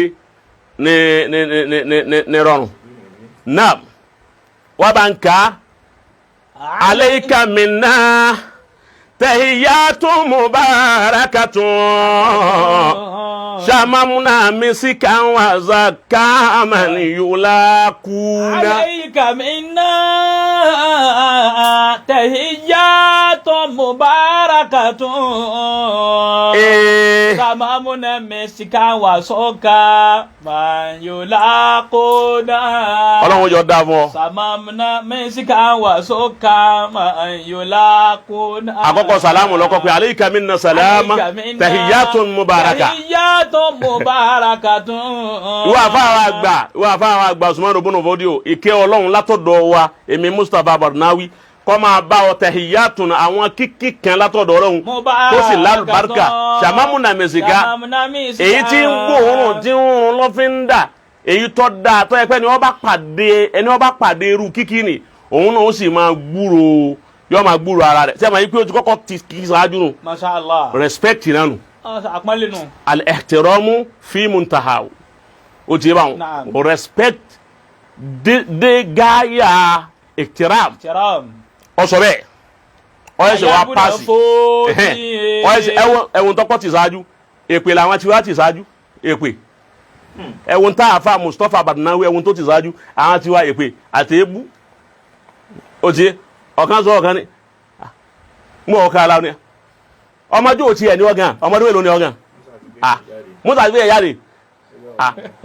ó lè gbàjọ́ ọdún méjì lọ́wọ́ mi mo wá rẹ́rìn. àti yọ̀ǹda gba àwọn yóò. ogun wọn pátá àjàsá ọmọlọ wọ̀kẹ́yìrà ọlọ́run wọn sọ gbọ́n kálukú lẹ́sẹ̀ ó ti yé báwọn. ayábùnà fòdì. a kàn fẹ́ fi eléyìí tún sọ fúnra wa wípé kò sí ọgbọ́n tá a fẹ́ dá tó bá yẹ kójú ọ̀nà mímọ̀ làbá wa tá a máa tú kéwú ń ta ó ti yé báwọn tọrọ mímọ̀ ní jáde mẹ́ èyí tó bá ti jáde mẹ́ tó bá ti ní nǹkan àtúnṣe ó ti báwọn ẹni bá já àfa tó sì ní àlẹ tí sì ń bẹ lọ́dọ̀ rẹ̀ kó sọ àtúnṣe òun fún wa. fàjí ìnàbíyì. jí ilẹ̀ ìnàbíyì.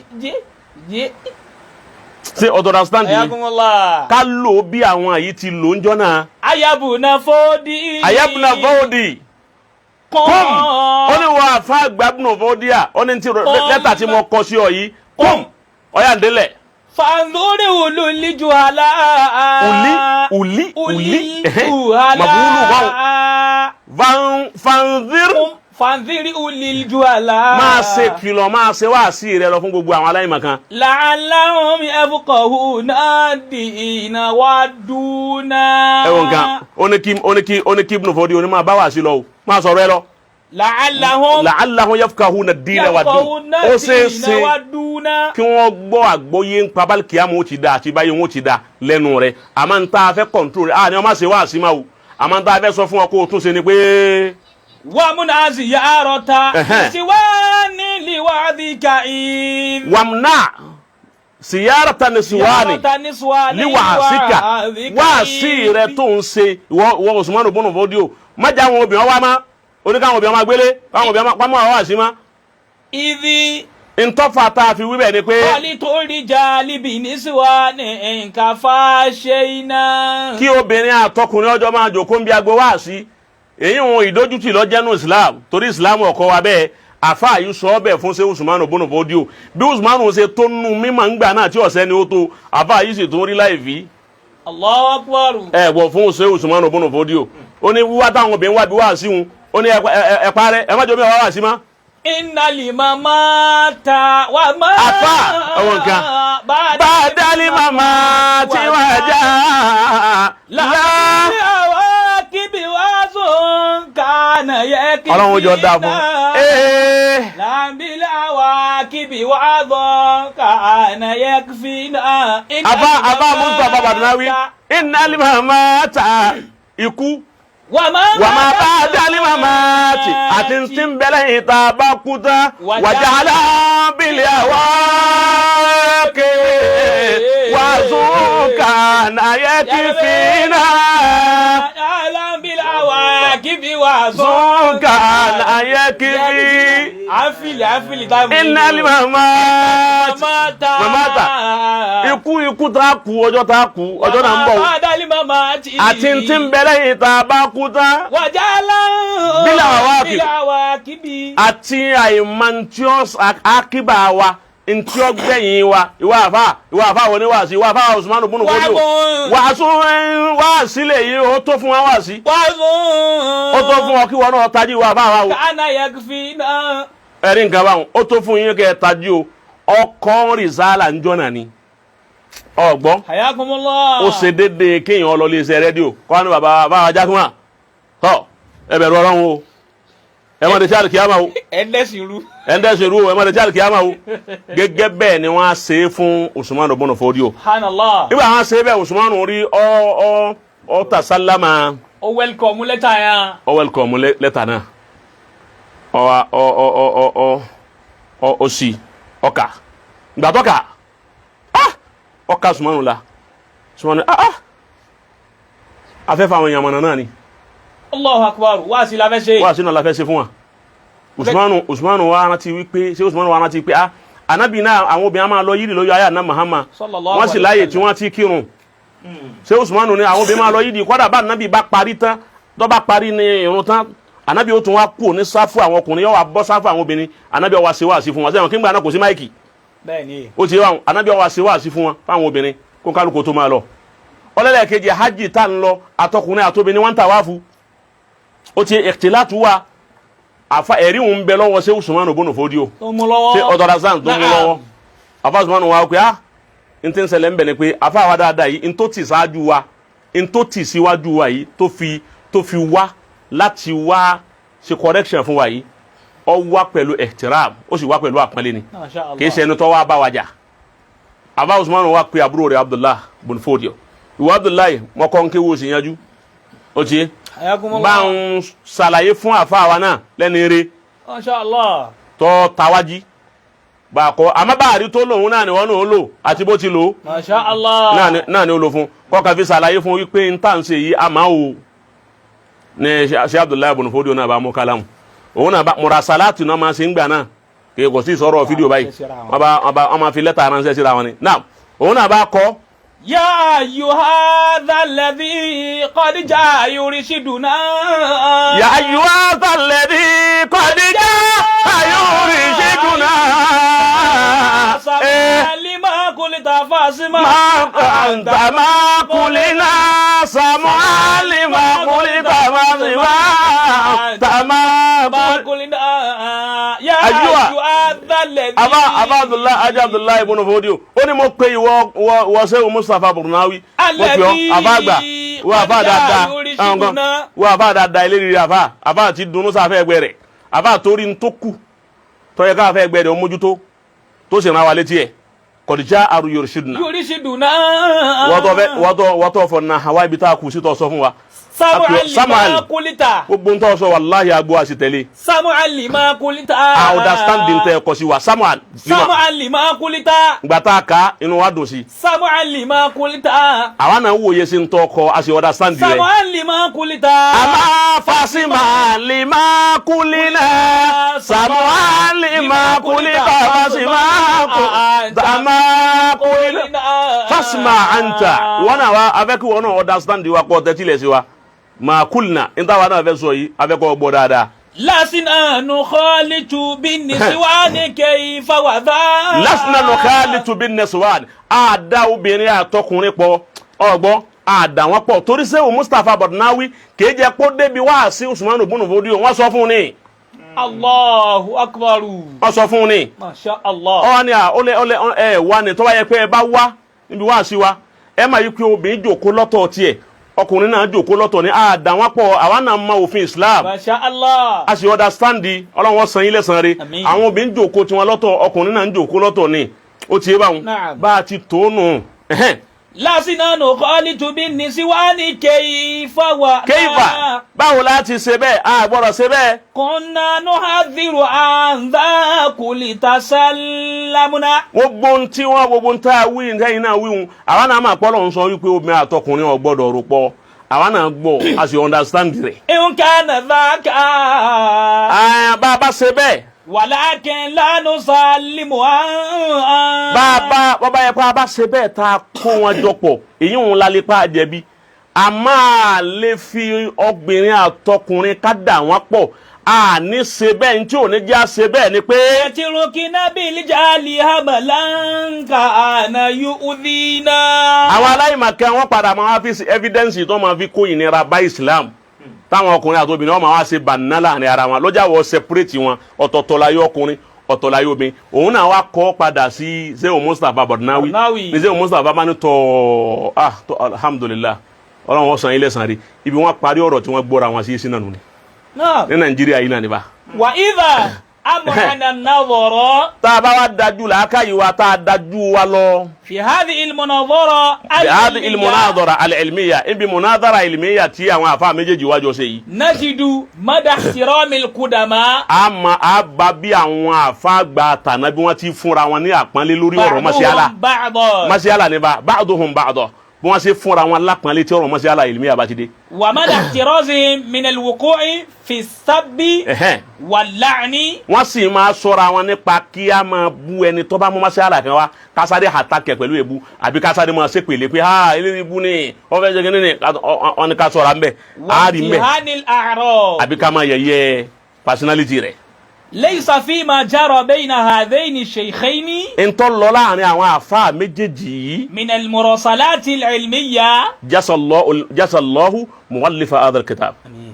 Li'ilafi ẹni ó ṣe tí ẹni ó kó tóra náà yọ afáwọn àgbà tó kójọ li'ilafi kan bisimilahi rahman rahim li'ilafi quraishin rirata shita'i wa sayf falya'budu rabba hadha al-bayt alladhi at'amahum min ju'. Ó jẹ́ kí àwọn bàtà wa Sheikh Adamu ọ̀hán sí òǹkálùkù wa òǹkálùkù ọlọ́lẹ̀ wa al-allamatul Ilori faqiha ẹ̀lẹ́ wa gbogbo ẹni ọba wa ó ní mà sí ó sì mọ bí Sheikh Adamu ti rí láyé ẹni tí ọba ma kí ma Sheikh Adamu ti kàn gbọ́ pé Sheikh Adamu babalágége nìkan kọ́ bàbá ń gbogbo ayé bàbá ní kí ni wọ́n pé ní gbogbo ayé ó sì rí ibi tí gbogbo àwọn àfa máa kíla an Sheikh Adam ó ti wà ó rí ti gbogbo àwọn àfa kọ̀ọ̀kan kọ́dà ọwọ́ bàbá alájà àgbà bẹ̀yìn àyè tán gbé síbẹ̀ bàbá Sheikh Kamal ọlọ́mọsàbà bisimilayi kul huwa Allahu bàbá alájà àgbà bisimilayi rahman rahim kul huwa Allahu ahad Allahu samad lam yalid walam yulad walam yakun ọwọ́ bàbá Sheikh Kamal bí wọ́n ti bàbá alájà àgbà ó ti wà al-mufti al-awwal li madinati Ilorin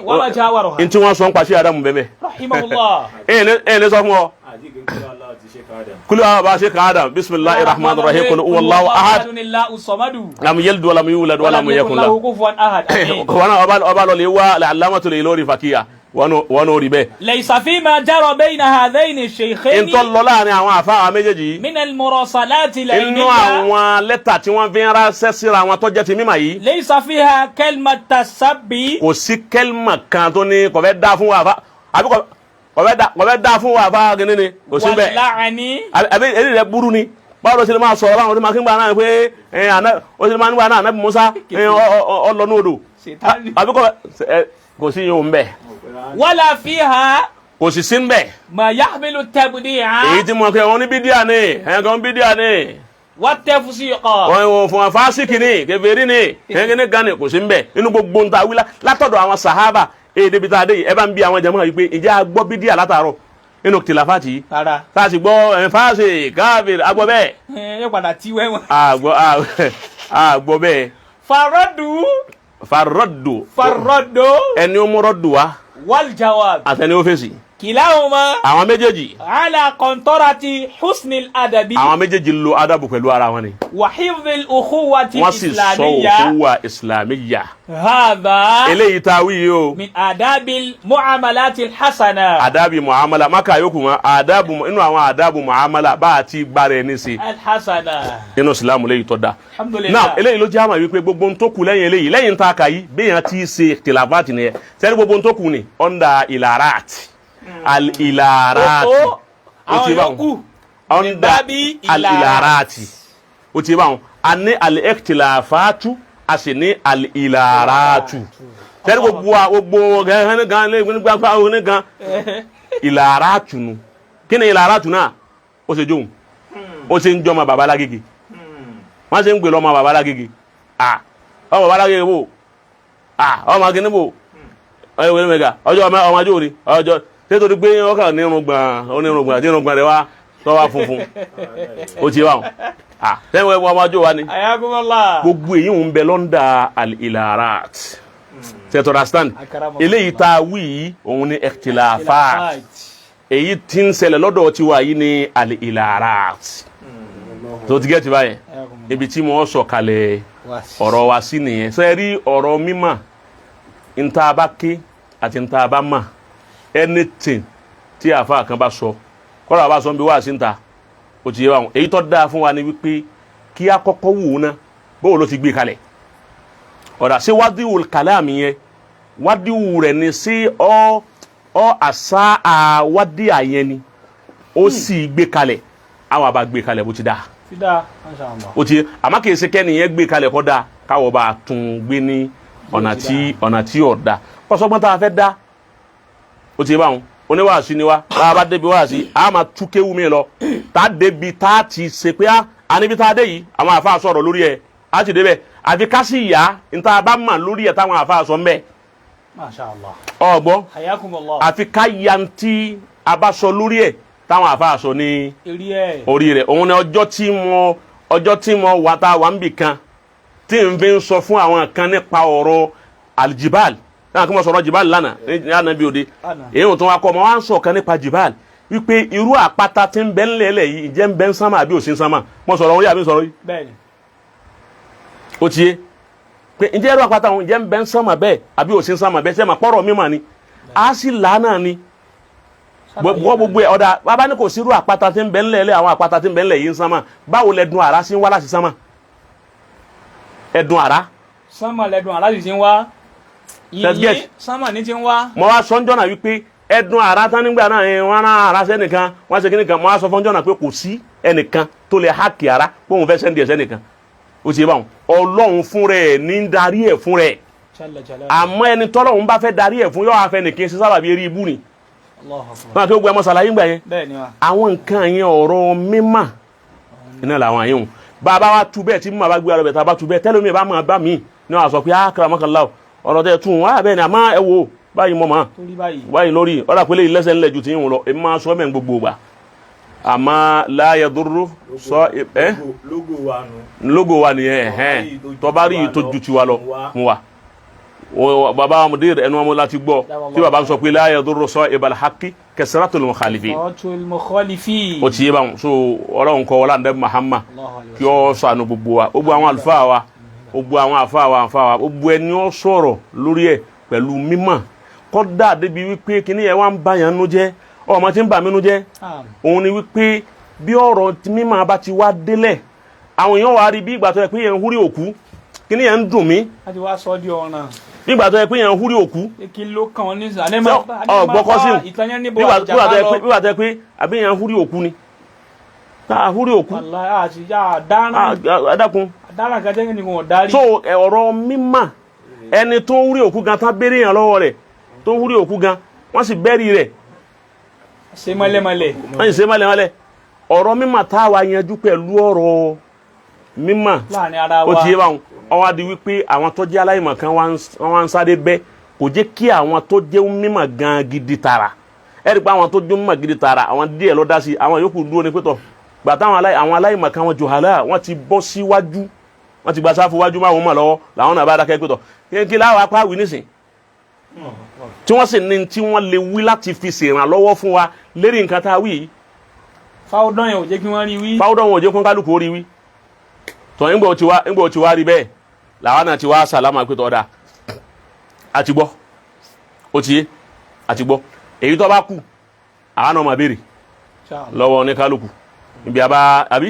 bẹ́ẹ̀ni bí ó ti rí ní sùn. ọ̀dọ̀ kọ́dà bá máa ti ń bẹ lọ́wọ́ wa a máa fi sápò ó ti yé báwọn bàbá fi sápò a máa retí àwọn tí. a tún gbé new dimension látún ṣe.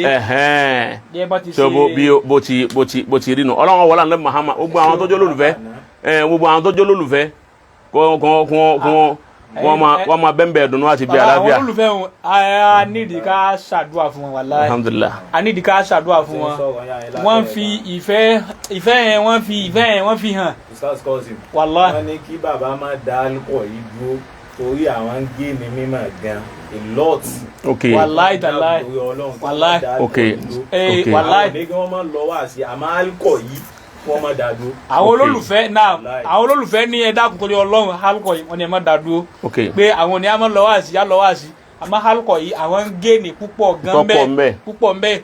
so lábẹ́ àdúrà fáwọn olólùfẹ́ akẹ́kẹ́ bá wọn fi nìkan kún níbi tẹ́ ti sọ̀kalẹ̀ àwọn tí wọ́n já àwọn àlùfáà ó mímọ́ káwọn náà ràn wá lọ́wọ́ lérí ọ̀rọ̀ ẹ̀sìn yìí. àlùfáà wa farabalẹ̀ àlùfáà wa Sheikh Ahmadul Labib adamallahu hayatahu ọlọmọsá san àlùfáà wa Labib lẹ́sàn-án mi bàbá Sheikh Ahmadul Labib bàbá mi nù bàbá rẹ nù kọ́ sí mu bó ti dáa kéèyàn máa ṣe nù. wàláì mi àti bàbá láti jọ òun jòjó bá làwọn sọ̀rọ̀ wọ́n tún pè mí lálẹ́ àná èmi náà tún pè wọ́n láàárọ̀ yìí. n ta n pè léyìn àná.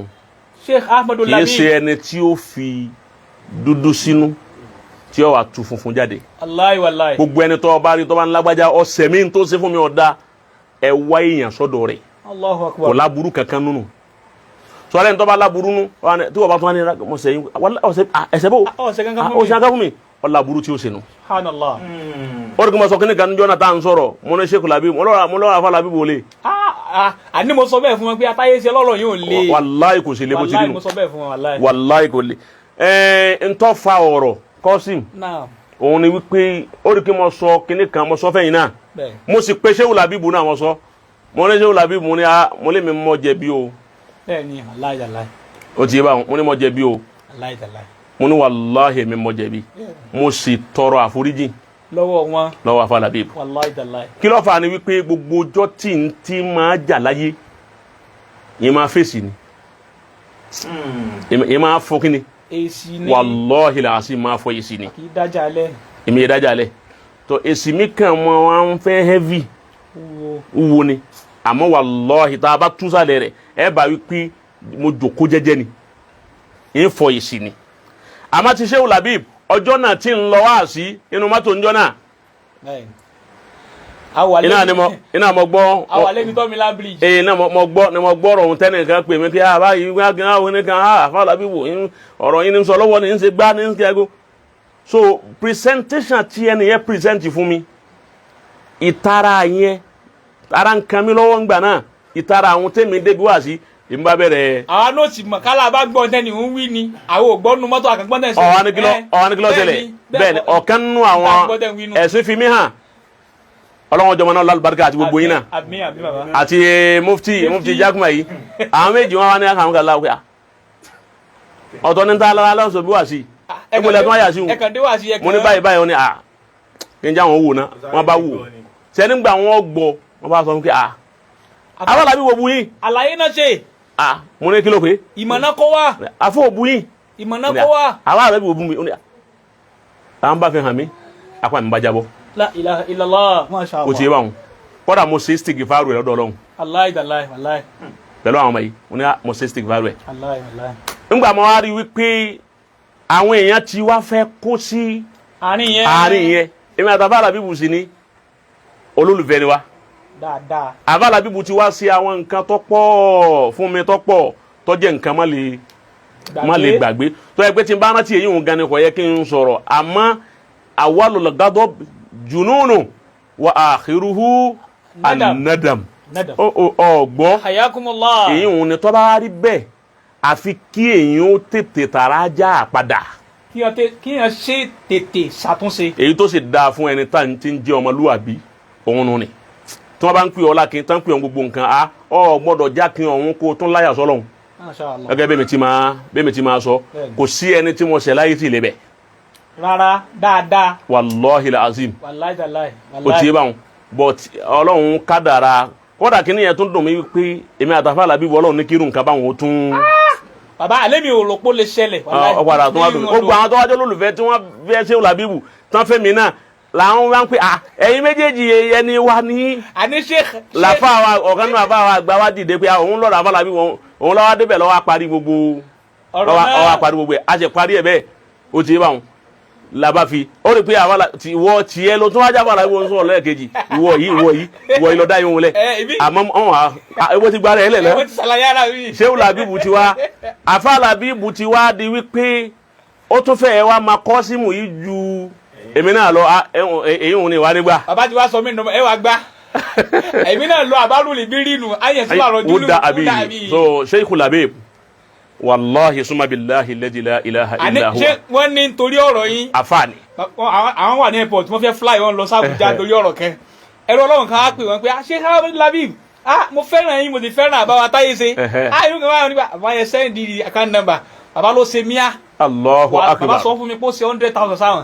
látara ìfẹ́. látara àfẹ́. Shehu Labib jẹ́ ẹni tí ọlọ́run ní kí wọ́n fì sí ọ̀dọ̀ wa púpọ̀ wọ́n sì máa gbé e léjú ìpè ọ̀hún tí mùdírù ni kọ́dà béèyàn bá ń bínú mùdírù yóò dọ̀ta àfà Labib. bẹ́ẹ̀ni. so èyí wọn náà tó kọ́dà àwọn àbá wa ní mẹ́ríkàsì tó ń pè mí pé ẹ̀yìn àti ẹ gbọ́dọ̀ jáwó àwa dúpẹ́ lọ́dọ̀ ọlọ́run wípé ọlọ́run wá ṣe kínní yẹn ọ̀tá ọ̀dà ẹlòmíọ̀ gbẹ àfà Labib ọ̀yá ẹ̀fún lẹ́sì àbá àyàkùnmá ṣe ẹ̀gbọ́n tó tún wí. ẹ gbọ́dọ̀ gbà. mo ní ara mo ní mo gbọ́ mo àyà dákẹ́ mo fi ẹ̀ẹ́nẹ́jẹ̀ wọ ìyọ́ bá ń tọ́ da jẹ́. Mashallah. ẹ̀ẹ́nẹ́jẹ̀ wọ́n bá ń tọ́ da jẹ́ èmi àti àfà Labib ọgbà àti 2 elephant bí sọ ma wí ni àti 2 elephant. àni abájàkì 2 elephant. bọ́lọ̀ ti dá àfà Labib nù bọ́lọ̀ ti dá nù pẹ̀lú àníyàn rí àtàníyàn dáadáa tó Sheikh Labib ọlọ́run ọ̀sán yín lẹ́sàn olórí yóò sàlékún dáadáa yóò tàlékún àánú rẹ̀ ọlá Muhammadu Rasulullah bàbá ṣé wọn lè mánu ájú lè mánu ọlọ́run bá àbáwá Imamu rẹ̀ dúkwara àbáwá láyíwọlá àbáwá Kutujifu Sheikh Abdul Wahab àbáwá Haruna Rashid àbáwá Kiwumi àbáwá ẹsẹ̀ alunaka àbáwá gbogbo wọn bẹ́ẹ̀ àbáwá Adéwọ̀lú Kelma bẹ́ẹ̀ ni àwọn náà àfáwá Dr. Al-Muhami ẹni dáadáa ẹni rí Al-Alimul Jalil ọlágúnjú ọlọ́mọ sábà wa san wọlé san rí bàbá wa gbà láyé gbà mí Maulana al-Imam Hamza Imamul Muhaddisin bàbá wa Imam àgbà wọn ni Imamul Muhaddisin bàbá wọn àgbà lórí ẹ̀ fún wa àwọn Imamul Muhaddisin ọlọ́mọ sábà wa san àwọn alfa wa náà lẹ́gbẹ̀ẹ́ bàbá Mudiru lókè Agodi bàbá wa Shehu Jamal ọlọ́mọ sábà san lẹ́sàn rí àbáwa Abdulhakim Agodi àbáwa Lápèkí àbáwa Asubuna Shehu Zakir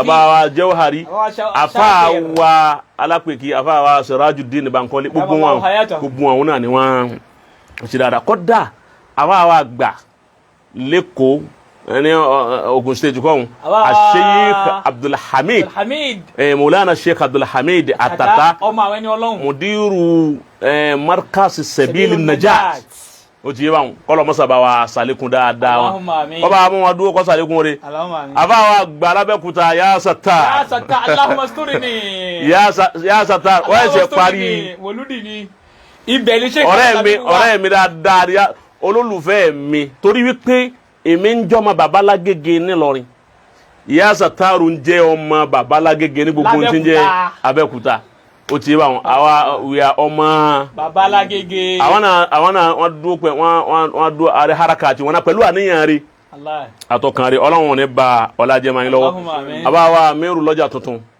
amiru sabab Mushabab. ọlọ́run ní ba ọlá wọn jẹ́ Amin. ọlá muhammadu rasulullah àbáwá seiku yasin Yasin. abdulrahman yasin jagun olùfẹ́ dọ̀nù Lisanul Faydh. ìsánú fẹ́ ìdọ̀ ọlọ́run ní bọ́lá wọn jẹ́ Amin. ọlá àwọn ẹni ọlọ́run Amin. ó tún ku ń bọ̀ mọ́lánà sọ ibùlbayani wa tibuyan Sahibul Bayan wa Tibyan. mọ́lánà sọ ibùlbayani wa tibuyan abambayan ẹ̀mí àdébáyé. ọlọ́run ní fún wọn lẹ Ọ̀kan lọ́mọ wa. sẹ́ẹ̀rí ọ̀kan lọ́mọ ọlọ́run ní bàtọ̀ ọ̀kan lọ́mọ jẹ́ Emia. àti kájú ẹ̀ bàbá ọ̀kan lọ́mọ kájú ẹ̀. ọlọ́run ní bàtí wọn jẹ́ Bàbá ó kọ̀ lẹ́yìn tẹ̀lé. yóò máa bẹ pẹ̀lú wọn ní gbogbo ayé Allahumma amin. ọ̀la kọ́dà mo fẹ́ rán ìwọ wípé bá ń pe ọ̀kan lọ́mọ pé mo ní ọmọ kí ó sì tún wá tún ọ̀gá lọ́mọ pé yàtọ̀ fẹ́lẹ̀ yìí ó tún tún pé wípé Jaqmal ní ọmọ bá ń kí Bàbá kájú ẹ̀. gbogbo àwọn ọmọ bàbá alágége Ẹ ti dákọ̀ ọlọ́run ní bá tí wọ́n jẹ́ Ẹ ti dákọ̀ bàbá òun. tàtún ni Bàbá òun. ẹ́ Bàbá òun yìí ń kọ́. Bàbá òun. Bàbá akéwùgbà Dhahab. oh Allahu akbar bàbá àgbà akéwùgbà gold Akéwùgbà Gold. akéwùgbà gold